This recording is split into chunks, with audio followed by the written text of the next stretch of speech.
by the creators of the Gruffalo, the smartest giant in town, written by Julia Donaldson and illustrated by Axel Scheffler.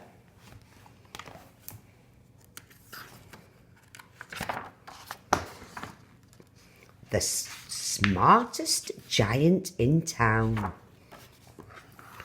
George was a giant, the scruffiest giant in town.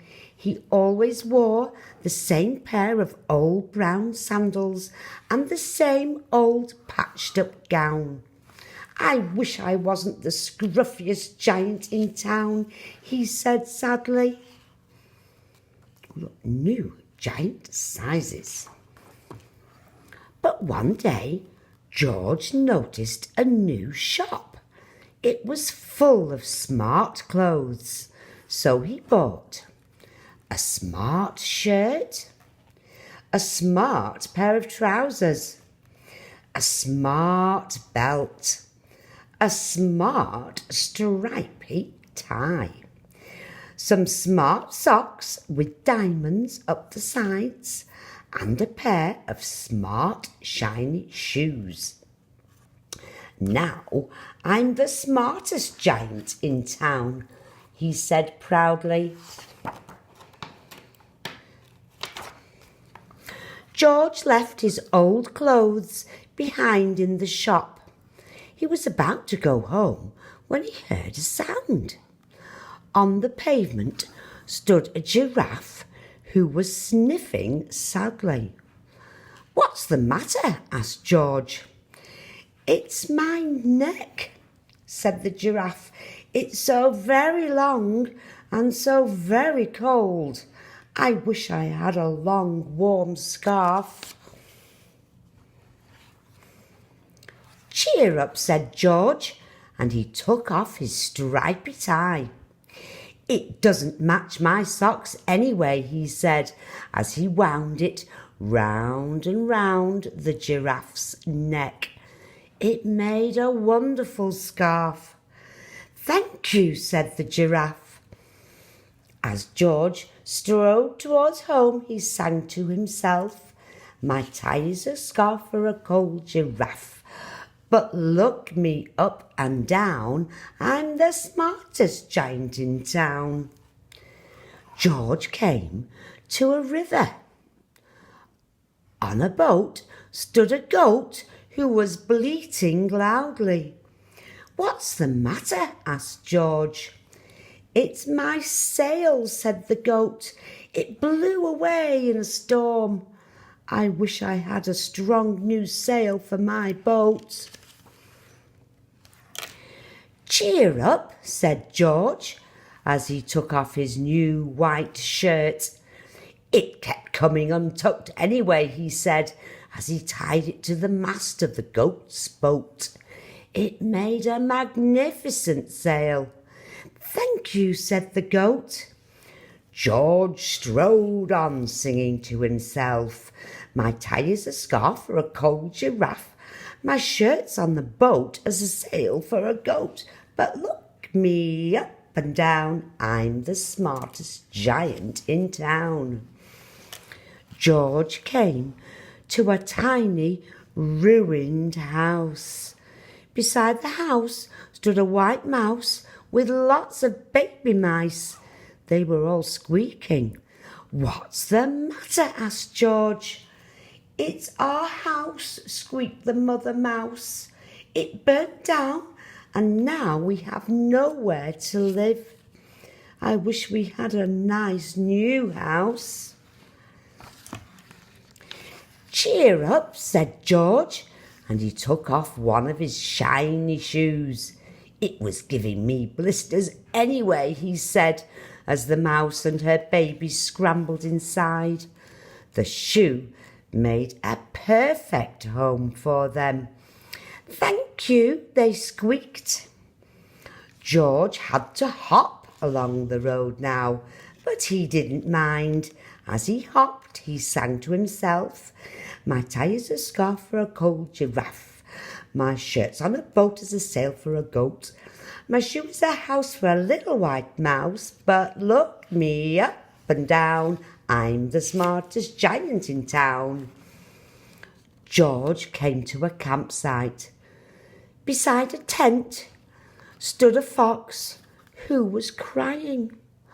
"What's the matter?" asked George. "It's my sleeping bag," said the fox.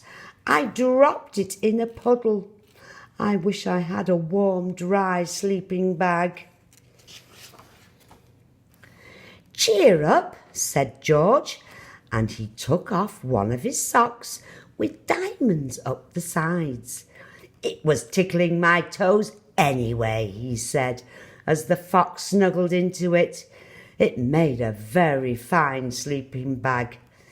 "Thank you," said the fox. George hopped on, singing to himself.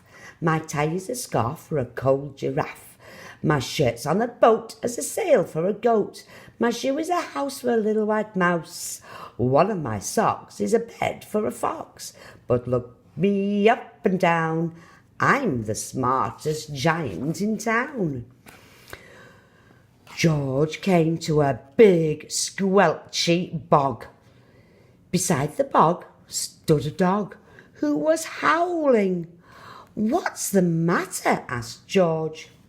"It's the bog," said the dog. "I need to get across, but I keep getting stuck in the mud. I wish there was a safe, dry path." "Cheer up," said George, and he took off his smart new belt. "It was squashing my tummy anyway," he said, as he laid it down over the bog. "It's made an excellent path."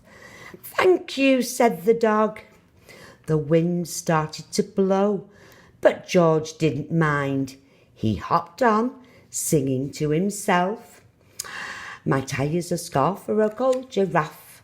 My shirt's on a boat as a sail for a goat. My shoe is a house for a little white mouse. One of my socks is a bed for a fox. My belt helped a dog who was crossing a bog. But my trousers are falling down. I'm the coldest giant in town." Suddenly George felt sad and shivery and not at all smart. He stood on one foot and thought, "I'll have to go back to the shop and buy some more clothes," he decided. He turned around and hopped all the way back to the shop. But when he got there, it was closed. "Oh no," cried George. He sank down onto the doorstep and a tear ran down his nose. He felt as sad as all the animals he had met on his way home. Then, out of the corner of his eye, he saw a bag with something familiar poking out of the top. George took a closer look. "My gown," he yelled, "my dear old gown and sandals." George put them on. They felt wonderfully comfortable. "I'm the cosiest giant in town," he cried back, and he danced back home along the road. Outside his front door stood all the animals he had helped. They were carrying an enormous present, says to George. "Come on, George," they said, "open it." George untied the ribbon, and inside was a beautiful gold paper crown and a card. "Look inside the card, George," said the animals. George put the crown on his head and opened the card. Inside it said, "You gave your scarf to a cold giraffe. Your shirt's on a boat as a sail for a goat.